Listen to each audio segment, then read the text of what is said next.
Alright, so in this video, we're going to use iterative calculations in our advantage to be able to add a timestamp and to also add a counter. So first of all, let me explain you what iterative calculation is to begin with. So iterative calculation is a calculation when you do a formula which has a reference that depends on the total of the same formula cell.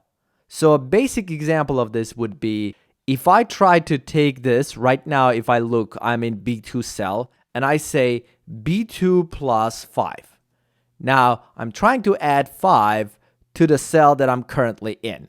So if I hit enter right now, see, I get this reference error. So if I check this, it says circular dependency detected. And in Excel, you will get like circular reference error or something like that. So by default, you're not allowed to do this. You're not allowed to use the cell that you're in to do this calculation because you're ending up in this loop. So if we're adding 5 to the cell that we're in and the cell is 0, if we add 5, now it's 5. Now we add 5 to that 5 and 5 to that 5. And how many times do we add 5? So that could be infinite times we could be adding 5s to this. So for that reason, if you want this to be enabled, you have to turn on iterative calculations. And the way you do that, you go under File and scroll down to Spreadsheet Settings. And here under Calculation, you'll have this iterative calculation. By default, turned off.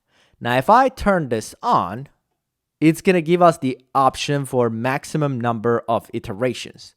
And this is that part that I set. So if we end up in this loop, how many times do you want to do this loop? So you want to do it 10 times, 5 times, 1 time. So to give you just an idea, let's just do it 1 time. And then I'll change it back to 2 times so you can see what happens. So I'm going to do 1. I'm going to have to zoom out so I can get to Save button. And I hit Save. So now the answer is 5. So what did I do? I'm just adding 5. And the cell initially was blank. So basically, I got 5. So 0 plus 5, we get a 5. Now I'm going to erase this for a second. Go back and change that setting to 2 iterations. So now I'm going to do exactly the same formula. I'm going to do equals that same cell that I'm in, B2 plus 5. So if I hit enter, that gives me 10. So why is it 10? Well, because we said to run it 2 times. It was 0 in the beginning, we add 5, it becomes 5, and then we add 5 again the second time, and now we have 10. So if I delete this and go back and change it to 4 times, now we go back and do this. So we're going to add 5, then add 5 again, 10, then add 5 again, 3 times, and then add 5 again. So 4 times we're going to add 5, we're going to end up with 20. Now, another interesting thing about this is that this is going to recalculate if I do anything in the spreadsheet. So if I go here and type 1 in this cell over here, see that recalculates again. So the value now was 20 the last time. But once I did something else, it recalculates. So now it does that thing. It's adding that 5 to that 20 again 4 times.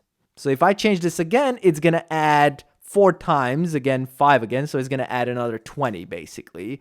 And then every time I do something in a spreadsheet now, see, it's adding another 20 to this whole thing. So now hopefully you understand how iterative calculations work. So basically, you're telling it how many times do you want this to run until it stops. Now, before I move on to the next part, let me show you how you turn this on in Excel. So you're going to be doing the same formula. But to turn that on, you're going to go to File and go to Options. And here, if we go under Formulas, we have this checkbox, Enable Iterative Calculation. And this is where you can, again, change what's the maximum number of times you want to do this. So if you change to 1, again, that's the same thing I was just doing in Google Sheets. Actually, let's do 2. and come back in here, and we can do B2 plus 5. And we're going to run this 2 times again. So we have the 10. Back to Sheets. Now, let's get to the part where we're going to be doing a timestamp. So how do we take this and use it in our advantage to do a timestamp? So first of all, I'm going to turn it to just 1 iteration. Hit save. And now we're going to use this now function. So now should give you the date and time. But what it does as you change things, see, it's going to just update the date and time all the time. That's not what we're trying to do. We're trying to have, let's say, 2 columns. Now, I want this to work in a way that if I type something in here, I get a timestamp, and it shouldn't change if I go back and overwrite this. This is what I'm going to do to accomplish that. I'm going to go here and do an ifs function. Close this. So in ifs function, we're going to do a condition. The first condition, we're going to check if this cell is blank on the left. So we're going to say if this equals to double quotes, meaning blank. You can also do is blank, whichever one you like. So if that is blank, comma, then I want to keep this blank. I don't want anything in here when the cell on the left is blank, comma. So that's the easy case. Now the next case is the case when we have to do the timestamp. So what I'm going to do now, I'm going to check if the current cell that I'm in, where the formula is blank too. So I'm going to say if B2, which is the cell that I'm right now in, equals to blank, what do we want to do in that case? We want to make sure we put a timestamp. So this is otherwise. So at this point, if it was blank in this A2 cell, in this enter column, it's going to do blank and it's going to stop. However, if it's not blank, we're going to have to get to the timestamp. So I'm going to check if the current cell that I'm in is blank. And if it is blank, we're going to put that now function right in here to get the current date and time, comma. And now I need the else case. So I'm going to do true here to do that else case, comma.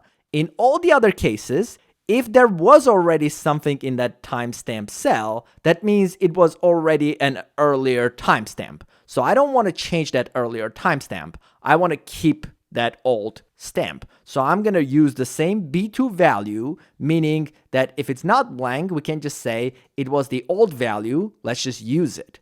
Hit enter. Now there's nothing in here because there's nothing in here. So let's go and type something in this cell. So this gives us this. This is actually the timestamp, just not formatted very well. Let's go ahead and format this as a date. Actually, we need date and time. There we go.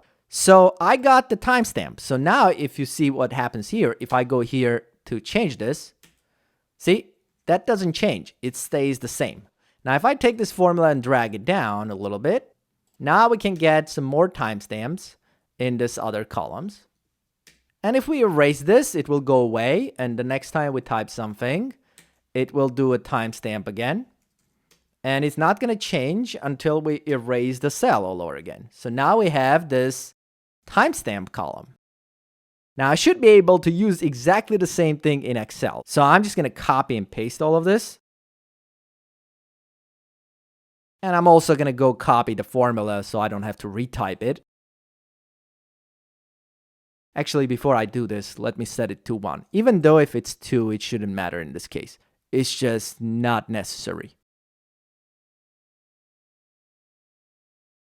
Okay, let's paste that formula in here. The same exact thing.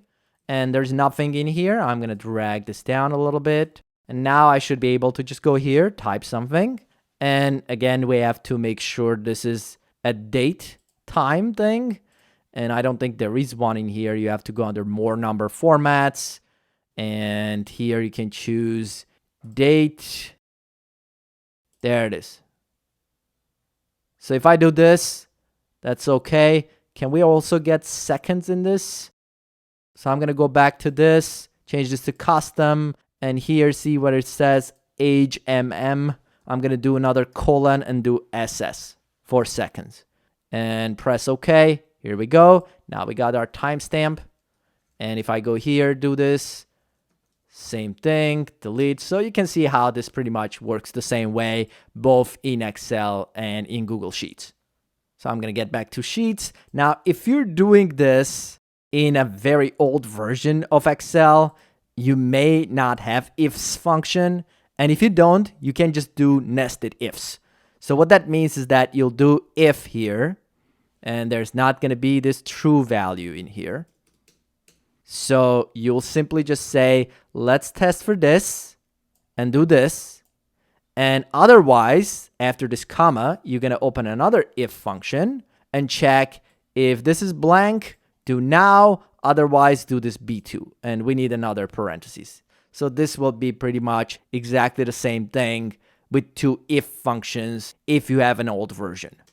So this needs to be just updated. So if I just clear this and go back and reload this, you'll see it will give me the current timestamp. So that's the whole timestamp situation.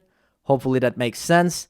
Now we can also use this to create a counter of actions in our spreadsheet. So it needs to go 100, 99, 98. Every time I do something, I want this to kind of go down. You could also just go up. It's really up to you. If you just want this to go up, that's a very easy task to do here. All you have to do is just make this equal to that D1 plus 1. So that same cell plus 1. You know what? It's D2, not D1. The cell that you're in. So it gives you 1. And now if I change something in here, 2, 3, 4. So this counts how many things I do in this worksheet. I delete something. I select all of this and press delete. So every action I do, now it counts as 1 and it's going to keep increasing. All right, so now let's do the other counter. We want this to kind of go down, down, down, down until we hit the end sort of thing. So let's say we have total number with the side here. And we want to keep counting down until we hit 0 and we're going to stop. So to do this, I'm going to do two things. Let me label these things. So actions and actions remaining. So if this was the number of actions like 1, 2, 3, 4, then the number of actions remaining should be this total number minus whatever number we have here. So right now, it's 10. So now that I have this, I'm going to go here and do my if function. And I'm going to say if the action remaining equals to 0, that means we hit the bottom, then at that point, we're going to just keep this number on top here. Otherwise, I'm going to do that same thing. I'm going to take my cell that I'm in, D4, plus 1 to it. So I'm adding 1 to the cell that I'm currently in. Okay, now we have these actions, and we're going to count our actions. So 1, see now it's 8, 7, etc. So as I keep going, so now we're at 0. So let's go change something else. Here we go. So now it doesn't work.